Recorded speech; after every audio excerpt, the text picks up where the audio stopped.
ছায়া প্রকাশনীর পদার্থবিদ্যার ক্লাস 12-এর তড়িৎ ক্ষেত্র চ্যাপ্টারের সেট 1-এর শেষ কয়েকটি অঙ্ক করব।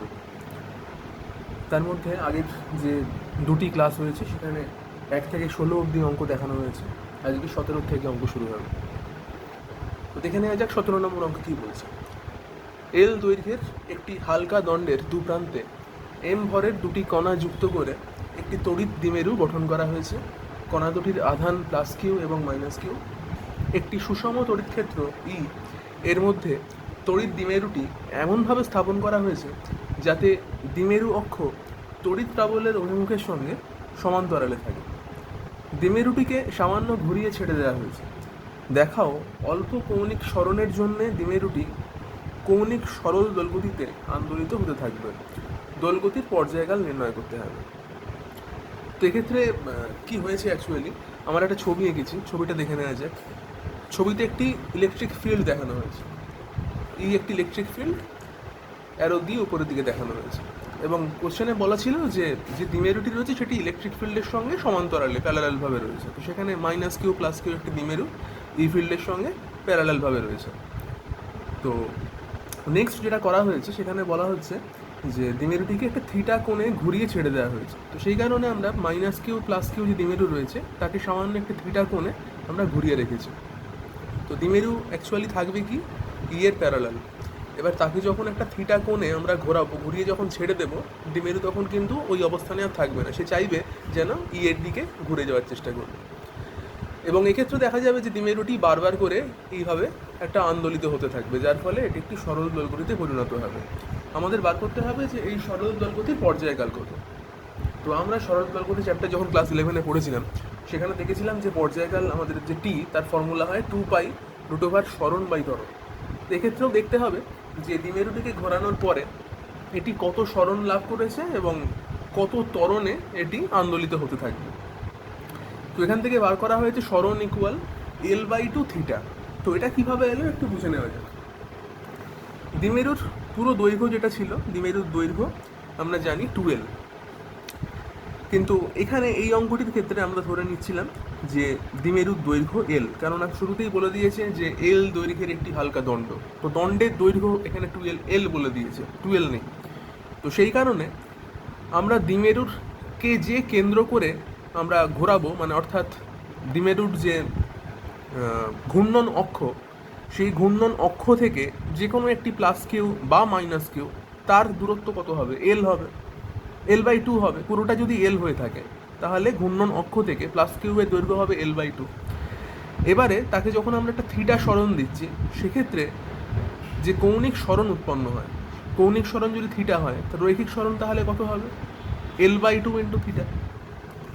অর্থাৎ এই প্রথম যে প্লাস কিউ তার থেকে পরবর্তী যে প্লাস কিউ যে অবস্থানে দ্বিমেরুটিকে ঘোরানো হয়েছে এই দৈর্ঘ্যটা কত? এটি একটি বৃত্তচাপ গঠন করে। যদি একটা বৃত্ত ভাবেনি, বৃত্তের একটা বৃত্তচাপ, সেটা কি হয়? পরিধি ইন্টু থিটা হয়। এস ইকুয়াল আর থিটা ফর্মুলা আমরা জানি। এটা যদি এস হয় তবে ব্যাসার্ধ ইন্টু থিটা, আমরা ত্রিগোনোমেট্রি থেকে এটা জানতে পারি। তো পুরোটা যদি এল দৈর্ঘ্য হয় তাহলে এখান থেকে দ্বিমেরুর ঘূর্ণন অক্ষ থেকে প্লাস কিউবের দূরত্ব হয় L/2 ইন্টু থিটা, সেটা হলো সরণ, দ্বিমেরুর সরণ। সেই কারণে লেখা হয়েছে দ্বিমেরুর সরণ L/2 ইন্টু থিটা। নেক্সট আমরা বার করবো দ্বিমেরুর ত্বরণ কত। আমরা জানি যে কোনো পার্টিকেলের ত্বরণ হচ্ছে ফোর্স বাই মাস, F/m। তো দ্বিমেরুর উপর প্রযুক্ত বল এখানে কত ছিল না, এখানে আমরা জানি যে কোনো দ্বিমেরুতে প্লাস কিউ এবং মাইনাস কিউতে একটি দ্বন্দ্ব প্রযুক্ত হয়। এই প্লাস কিউয়ের উপরের দিকে প্রযুক্ত হয় কিউই পরিমাণ বল, এই মাইনাস কিউয়ের নিচের দিকে প্রযুক্ত হয় কিউই পরিমাণ বল। তো বল তাহলে এক্ষেত্রে কিউই, আর তাকে দ্বিমেরুর যে ভর সেই এম দিয়ে ভাগ করে দেওয়া হয়েছে। এখানে আমরা যেহেতু একটা প্লাস কিউবের জন্যই কাজ করছি, এই প্লাস কিউ এই মাইনাস কিউটা অন্য আরেকটি ভর, আমরা ধরে নিচ্ছি শুধুমাত্র এই পার্টটুকুর জন্য এই প্লাস কিউয়ের উপরে প্রযুক্ত বল কিউই, তাকে এই প্লাস কিউ এর যে ভর এম সেটা দিয়ে ভাগ করে দেওয়া হয়েছে। তার ফলে এটা ত্বরণ দাঁড়িয়েছে কত? QE/m। তো এবারে আমরা পর্যায়কালের যে ফর্মুলা, সেই ফর্মুলাতে ওই মানটা বসিয়ে দিয়েছি। তাতে করে কি এসছে? T ইকুয়াল 2π√ওভার সরণ বাই ত্বরণ। সরণের জায়গাতে আমরা লিখতে পাচ্ছি L/2 আর ত্বরণের জায়গায় বসানো হচ্ছে QE/m। তার ফলে আলটিমেটলি আমরা পেলাম T ইকুয়াল 2π√ওভার L/m/2 QE। এবার চলে এলাম পরবর্তী 18 নম্বর অঙ্কে। সেখানে দেওয়া রয়েছে পি অর্থাৎ দ্বিমেরু ভ্রামক equal 10⁻⁻7 5i plus J minus 2k। দ্বিমেরু ভ্রামক বিশিষ্ট একটি তড়িৎ দ্বিমেরুকে একটি সুষম তড়িৎ ক্ষেত্রে রাখা আছে। তড়িৎ ক্ষেত্রটি হলো E vector equal 10⁻7 i plus J plus K volt per metre. দ্বিমেরুটির ওপরে ক্রিয়াশীল টর্কের মান নির্ণয় করতে হবে। তা আমরা জানি টর্কের formula tau equal P cross E, অর্থাৎ আমরা পি ভেক্টর এবং ই ভেক্টরকে ক্রস গুণ করবো এক্ষেত্রে। তো সেইভাবে ক্রস গুণ করে দেখানো হয়েছে, পি ক্রস ই আমরা করেছি। তো করলে আলটিমেটলি এখানে 10⁻⁻7 10⁻7 ক্যান্সেল হয়ে যায়, বাকি এই দুটো ভেক্টরের মধ্যে ক্রস গুণ করতে হয়। ক্রস গুণের যে নিয়ম আমরা যেভাবে করি সেইভাবে করে দেখানো হয়েছে। করলে দেখা যাবে টর্ক ভেক্টর যেটি এলো সেটা এলো 3i - 7j প্লাস 4k। এবার আমাদের চেয়েছিল টর্কের মান কত, তো এটি টর্ক ভেক্টর, তো টর্কের মান আমরা বার করেছি যেভাবে আমরা পজিশন ভেক্টর ফর্মুলা ব্যবহার করে থাকি, √3² প্লাস 7² প্লাস 4², ওভাবে আমাদের ভ্যালু এসেছে 8.6 নিউটন পার মিটার। আশা করি বোঝা গেছে অঙ্কটা। তো 18-র পরে আমরা চলে যাচ্ছি 19 নম্বর অঙ্কে। 19 নম্বর অঙ্কে দেখা যাচ্ছে বলছে বায়ু মাধ্যমে দুটি আধানের মধ্যে ক্রিয়াশীল বল হলো এফ। এই আধান দুটিকে সম দূরত্বে কাঁচ মাধ্যমে রাখলে এদের মধ্যে ক্রিয়াশীল বল কত হবে। দেওয়া রয়েছে কাঁচের পরাবৈদ্যুতিক ধ্রুবক 8। তো বলা হয়েছে বায়ু মাধ্যমে ক্রিয়াশীল বল এফ। তো সেক্ষেত্রে বায়ু মাধ্যম বা শূন্য মাধ্যম যাই হোক, আমি এখানে শূন্য মাধ্যম লিখেছি, ব্যাপারটা একই। কুলম্বের সূত্র কত, এফ ইকুয়াল 1/4πε0 q1 q2/r²। এটা আমরা জানি কুলম্বের সূত্র। সেটি যখন বায়ু মাধ্যম ছাড়া অন্য কোনো মাধ্যমে যায় তখন এই ভ্যালুটা একটু চেঞ্জ হয়। কি হয় সেখানে 4πε0 জায়গাতে আমরা বসাবো তখন 4πkε0। এই কে হলো মাধ্যমের পরাবৈদ্যুতিক ধ্রুবক। আচ্ছা, তো এখানে কাঁচের ক্ষেত্রে আমাদের বলা ছিল কে এর মান কত, 8। তো আমরা যদি এখন এই দুটো সমীকরণ এফ এবং এফ প্রাইম এই দুটোকে ভাগ করি, ভাগ করলে দেখতে পাবো যে এফ প্রাইম ইকুয়াল আমরা পাবো f/k। এফ এবং এফ প্রাইমকে যদি ভাগ করা হয় এফ প্রাইম ইকুয়াল পাওয়া যাবে f/k। তো সেক্ষেত্রে আমাদের বলা হয়েছিল যে বায়ু মাধ্যমে ক্রিয়াশীল বল এফ হলে কাঁচ মাধ্যমে কত। তো আমাদের সেক্ষেত্রে কাঁচের পরাবৈদ্যুতিক ধ্রুবকের মান যেটা 8, সেটা যদি কে এর জায়গায় বসিয়ে দেওয়া হয় তবে কাঁচ মাধ্যমে ক্রিয়াশীল বল হবে এফ প্রাইম ইকুয়াল f/8।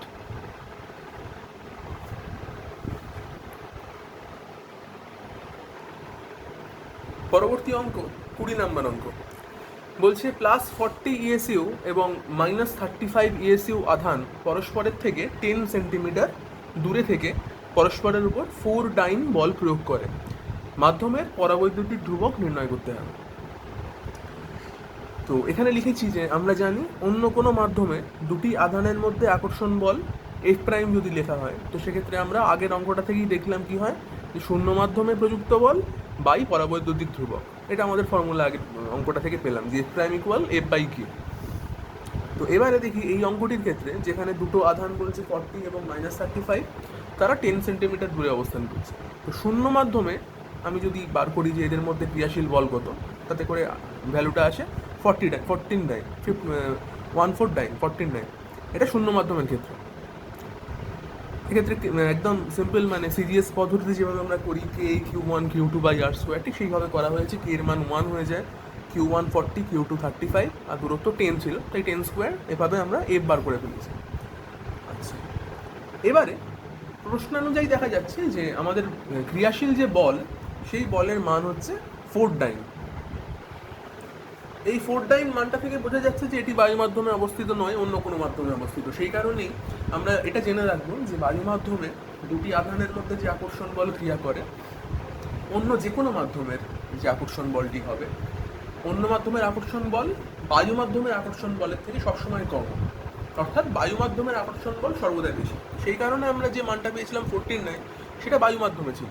এবার আমাদের অঙ্কে যে ফোর্সটা বলে দিয়েছে 4 ডাইন ফোর্স, সেটা একটি অন্য কোনো মাধ্যমের ফোর্স। তো আমরা তাহলে সেক্ষেত্রে আবার আমাদের যে ইকুয়েশনটা ছিল, আমাদের যে ফর্মুলা ছিল যে এফ প্রাইম ইকুয়াল f/k, সেই ফর্মুলাতে আমরা এই ভ্যালুগুলো বসিয়ে দিতে পারি। তো সেখান থেকে কী পাচ্ছি আমরা, কে ইকুয়াল f/f প্রাইম। এফটা কি, এফটা শূন্য মাধ্যমের ফোর্স কত, সেটা 14। এফ প্রাইম কি অন্য যে কোনো মাধ্যমের ফোর্স, সেটা আমাদের অঙ্ক অনুযায়ী ছিল 4 তো দুটোকে ডিভাইড করে আমরা পেলাম 3.5, অর্থাৎ যে মাধ্যমে ওই দুটি আধানের মধ্যে আকর্ষণ বল ছিল 4 সেই মাধ্যমের পরাবৈদ্যুতিক ধ্রুবক হচ্ছে 3.5। এটি উত্তর। বেশ, পরের অঙ্কে যাই। পরের অঙ্ক হচ্ছে নাম্বার 21।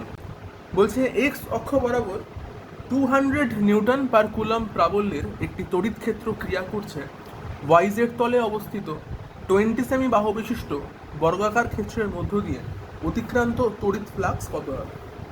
তো এখানে প্রাবল্য বলা রয়েছে 200 নিউটন পার কুলম, সেটি কোন দিকে আছে? এক্স অক্ষের বরাবর আছে। আচ্ছা, আর ওয়াইজেড তলে একটি বর্গক্ষেত্র রয়েছে যার বাহু বলে দিয়েছে 20 সেন্টিমিটার। তো এখানে একটি ছবি এঁকেছি, ছবিতে দেখা যাচ্ছে যে এক্স ওয়াই জেড একটা কোঅর্ডিনেট আঁকা রয়েছে, যেখানে ওয়াই জেড তলে আমরা একটা বর্গক্ষেত্র এঁকে নিয়েছি। তো এবারে আমরা যে তলটি আঁকলাম, বর্গক্ষেত্র যে তল, তার তল ভেক্টর তাহলে কি হবে? তা আমরা জানি, এখানে লিখেছি দেখো, যে ওয়াই জেড তলের তল ভেক্টরের অভিমুখ হচ্ছে এক্স অক্ষের দিকে। অর্থাৎ কোনো একটি তলের তল ভেক্টর বা ক্ষেত্র ভেক্টর যাই বলি না কেন, সেটি হয় ওই তলের সঙ্গে অভিলম্ব দিকে। তো ওয়াই জেড তলের অভিলম্ব কি? এক্স অক্ষ বরাবর। সেই কারণে এই বর্গক্ষেত্রটার যে ক্ষেত্র ভেক্টর, সেটি হবে এক্স অক্ষের বরাবর। আচ্ছা, 20 সেন্টিমিটার বাহু বিশিষ্ট বর্গক্ষেত্রের ক্ষেত্রফল তাহলে কত হবে? 20 সেন্টিমিটার ছিল, এটাকে মিটারে কনভার্ট করা হয়েছে। মিটার হলে 0.2 মিটার হয়, তা স্কোয়ার করুন। বর্গক্ষেত্রের ক্ষেত্রফল মানে কি? বাহু স্কোয়ার, তাই করা হয়েছে 0.2 স্কোয়ার। তার সঙ্গে এটি একটি ভেক্টর, তাই জন্য একটা ইউনিট ভেক্টর দিয়ে স্কেলারটাকে গুণ করা আছে। তো আমরা জানি যে বর্গক্ষেত্রের ক্ষেত্র ভেক্টরের দিক কোনটা? এক্স অক্ষের বরাবর। এক্স অক্ষের একক ভেক্টর কি? আই ক্যাপ, তাই জন্য আই ক্যাপ দিয়ে গুণ করা হয়েছে। আচ্ছা, বলা হয়েছিল যে প্রাবল্য সেটা এক্স অক্ষ বরাবর ক্রিয়া করে, সেই কারণে প্রাবল্য ই ইকুয়াল লেখা আছে 200 আই ক্যাপ, সেটিও এক্স অক্ষ বরাবর। এখান থেকে আমাদের বার করতে হবে তড়িৎ ফ্লাক্স কত। তড়িৎ ফ্লাক্সের মান তাহলে আমরা কি জানি? Phi equal E dot S হয়। তো ই এর মান ছিল 200 আই ক্যাপ, আর এস এর মান ছিল 0.2 স্কোয়ার আই ক্যাপ। দুটো গুণ করলে আমরা পাচ্ছি 8 newton metre square per coulomb. I cap dot I cap করলে 1 হয়ে যাচ্ছে, আলটিমেটলি আমরা পেলাম 8 newton metre square per coulomb. পরের যে অঙ্কটি রয়েছে 22 নম্বর অঙ্ক, সেখানে বলছে 1 মিটার বাহু বিশিষ্ট একটি ঘনকের কেন্দ্রে 12 মাইক্রোকুলম পরিমাণের একটি বিন্দু আধান থাকলে ঘনকের প্রতি তলের মধ্যে দিয়ে অতিক্রান্ত তড়িৎ ফ্লাক্স কত হবে? একটি ঘনক রয়েছে, ঘনকের প্রত্যেকটা বাহু বলে দিয়েছে 1 মিটার, তাহলে ঘনকটার আয়তন 1 কিউ। আচ্ছা, ঘনকটির একদম কেন্দ্রে আমরা একটা কিউ আধান রেখে দিয়েছি। বার করতে কি হবে? যে ঘনকের প্রত্যেকটা তলের মধ্য দিয়ে ফ্লাক্স কত, মানে যে কোনো একটা তলে। তো আমরা জানি ঘনকের কটা তল থাকে? 6টা তল থাকে ঘনকের। তো যে কোনো একটা তলের জন্য ফ্লাক্স বার করতে হবে। তো আমাদের গাউসের সূত্র বলছে যে সমস্ত ঘনকটির মধ্য দিয়ে যে কোনো একটি বদ্ধ তল যখন থাকে, বদ্ধ তলের জন্য ফ্লাক্সের ভ্যালু কি হয়? Phi equal Q by epsilon naught, যেখানে কিউটা ওই বদ্ধ ক্ষেত্র দ্বারা এনক্লোজড থাকবে, আবদ্ধ থাকবে। তো এক্ষেত্রে পুরো ঘনকটি দ্বারা আবদ্ধ কিউ এর মান আমরা এখানে লিখেছি কিউ বাই এপসাইলন নট, আর এই ফাই হলো সমগ্র ঘনকটি দিয়ে অতিক্রান্ত ফ্লাক্স। এবার যদি বলে যে একটি তলের মধ্য দিয়ে অতিক্রান্ত ফ্লাক্স কত, তাহলে আমরা খুব সিম্পল ঐকিক নিয়মে বলতে পারি যে 6টি তলের জন্য যদি ফ্লাক্স হয় কিউ বাই এপসাইলন নট, তাহলে একটি তলের জন্য কত হবে? 1/6 কিউ বাই এপসাইলন নট। সেটিই করা হয়েছে এবং আমরা কিউ এর মান বসিয়েছি। কিউ এর মান দেওয়া ছিল 12 মাইক্রোকুলাম, তাহলে 12 লেখা হয়েছে, সেটাতে -6 করে এটাকে কুলামে আনা হয়েছে, বাই 6 এপসাইলন নটের মান বসানো হয়েছে, করে আমরা ফাই এর মান পাচ্ছি 2.26 10⁶ newton metre square per coulomb. অর্থাৎ এই ক্ষেত্রে দেখতে পেলাম যেটা, যে ঘনকের আকারের উপর এই ফ্লাক্সের মান কিন্তু নির্ভর করে না। মানে ঘনকটির বাহুগুলো ছিল 1 মিটার করে দেওয়া, সেক্ষেত্রে ঘনকের মাটি ঘনকের যে এগুলো বাহুগুলো, সেগুলো 1 মিটার থাক বা 100 মিটার থাক, তার উপর কিন্তু ফ্লাক্সের মান নির্ভর করে। ফ্লাক্সের মান শুধু ডিপেন্ড করে যে ঘনকটি কত আধানকে আবদ্ধ করে রেখেছে সেটুকুই। আর যদি অন্য কোনো মাধ্যমে থাকতো, সেক্ষেত্রে আমরা এপসাইলন নটের জায়গাতে কে এপসাইলন নট লিখতাম, সেক্ষেত্রে পরাবৈদ্যুতিক ধ্রুবকটা আমাদের এখানে কাজে লাগবে। যাই হোক, আমরা চলে যাব পরবর্তী অঙ্ক 23 নম্বর অঙ্ক।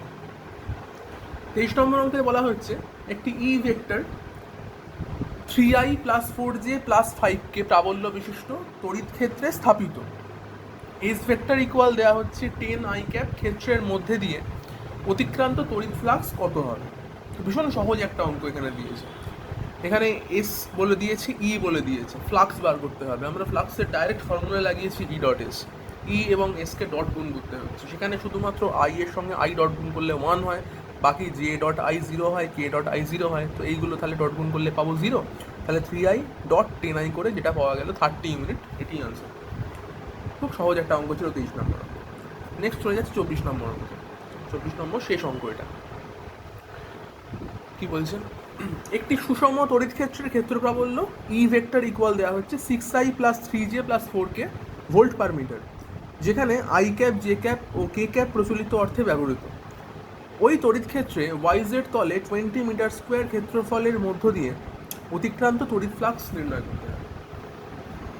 তো একই রকমভাবে আমরা আগে যেরকম দেখলাম যে ওয়াইজেড তলের তল ভেক্টরটা কত হয়, সেটা হয় এক্স অক্ষের অভিমুখে, অর্থাৎ একক ভেক্টর হবে আই ক্যাপ।